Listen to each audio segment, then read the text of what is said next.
Hey y'all, Coach Bradford here. Wanted to take this time to talk a little bit about maintaining success once we've found it. From my own personal experience and from the time that I've been coaching and had swimmers that have reached new levels, have broken into the top tier in the state, have won or gotten top 8 in most of their events and age groups. Figured it's important to kind of recap what you define success as, what to do once you have success, what a successful person does in action and virtue, and then making sure that we can prevent any sort of regression after we've started to find that initial level of success. So when we're talking about what success means to you, we want to focus on your motivation, your purpose behind the sport. Are you trying to be one of the best people in the state? Are you trying to get your first AA, AAA time? Are you trying to make your first, age group cut, regional cut, whatever it may be? You need to define either at the beginning of the season or, at the beginning of the year when you first start swimming, what it's going to mean for you to be successful.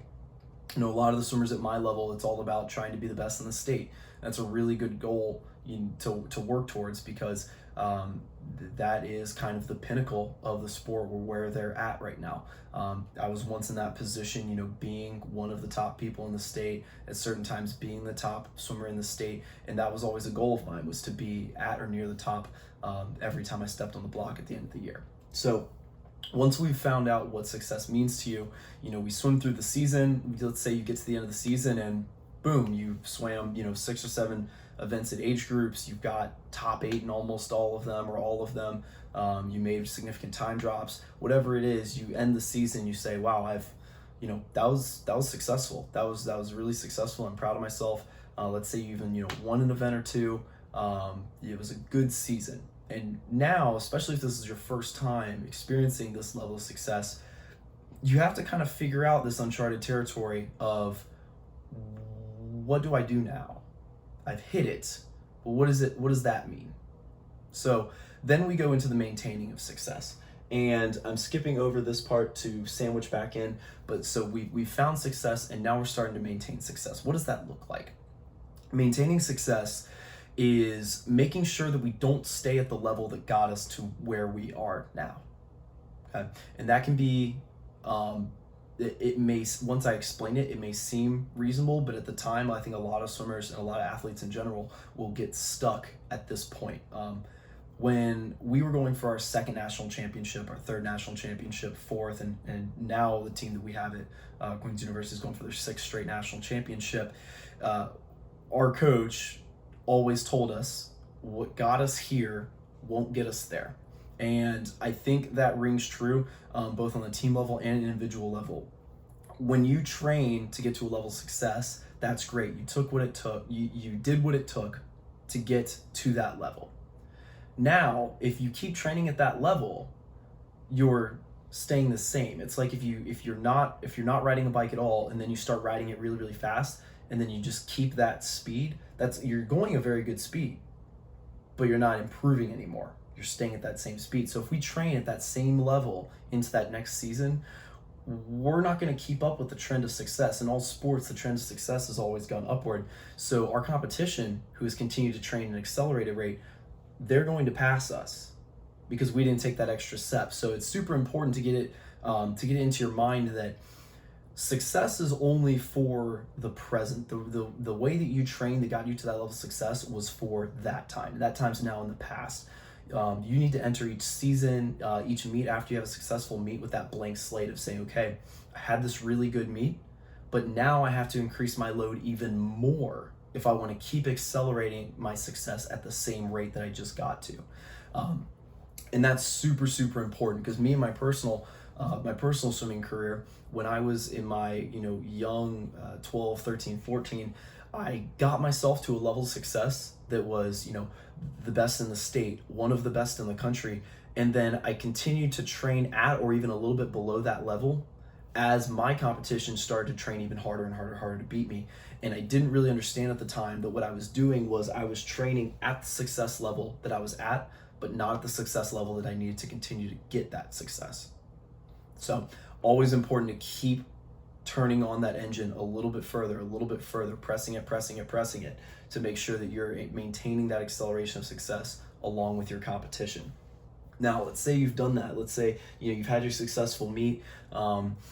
People around the deck, parents, swimmers, officials, coaches coming up to you, telling you, wow, you did a really good job. This is a great meet for you. You really broke out. You've had this breakout performance. You've had this breakout season. How do we carry ourselves now? And one of the most important things about maintaining success is making sure that we maintain, one, who we are, and making sure that we walk, talk, and act like a successful person, like a champion. Extremely important, if not so much for the actual competition part of swimming, for the virtue and the respect that it gains from your peers, coaches, parents, etc. If we're a champion, what do? The things that we do is we stay very humble. Okay, we're not cocky. We're not rubbing our success in other people's face. We're not making other people feel bad for not keeping up with our level of success. What we're doing is we're making sure that we're constantly helping our teammates out, because the faster we can make our teammates, the more we can get out of our practices by having them train better, train stronger, train like a champion with us. So, if you have a level of success, you don't want to close up like a vault and not take any new information and not help anyone else out, because that's not going to help you. That's not going to help the people around you help to push you further. So, other things we don't do, you shouldn't stop receiving new information, new criticisms, even for strokes that that you're doing really well at. Even now at the age of 23, there's still things that I'm learning every single day about the sport that I didn't know and that I could have used had maybe I'd been a little more open-minded. Important, that's an important aspect. And like I said, having that open-mindedness, being a good teammate, being humble, those things, they will not only garner you respect and make people want to root for you, but it'll also make people, it'll be hard for your competition to root against you. It'll be even harder for them to train to try to beat you, because you're such a good person. You're such a likable, humble person. Your success will be a feel-good story for the people around you. So I would always suggest, when you find that level of success, be confident, but don't be cocky. Stay humble. Train the people around you to help you. Do whatever it takes to make sure that you can maintain that level of success and maintain that high level of virtue and moral standing. Only other thing I have for this is, prevention of that post-success slump. That kind of goes in with maintaining success. It's very easy to start falling behind after a successful season based on the fact that you think you can maintain that same level and get those increased results each time, when that's certainly not the case. To prevent that slump, keep creating new goals. Every time you break a goal, you need to create a new one. Every time. You have to keep that cabinet stocked with new goals, so that every time you go through a can of goals, you can pick out another one. Okay? And it's always there. You never want to swim not purpose-driven. I tell my swimmers all the time, we're purpose-driven swimmers, we're purpose-driven competitors. That's why we do goal sheets. That's why we talk constantly about, our goals for the season, our paces, because we want to prevent you to become mindless and to keep your eyes off that prize of increased success, increased intensity.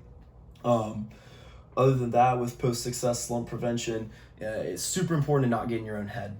When you reach that level of success, especially when you're younger, that 10 to 15 age group, it can get very, very tempting to start worrying about all the people around you in the state, worrying about your competition, worrying whether or not you're going to perform at the next meet, and how people are going to what people are going to think if you don't perform at the level that you think you should.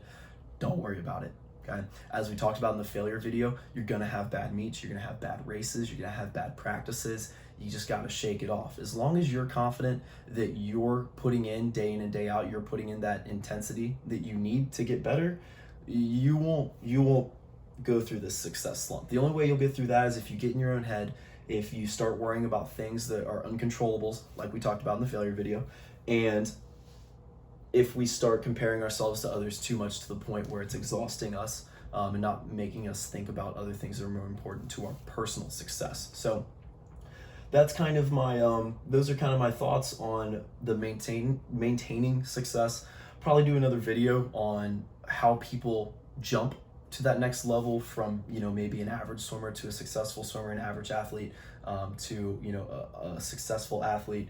But this is kind of for if you've gotten to that level of success and you're kind of sitting there wondering, well, what do I do now? You're starting to let those thoughts pile up in your head. Don't let it. If you have any questions or anything, you can always, leave a comment. Wave Swimming website, I have my email. Feel free to reach out. Thanks, guys.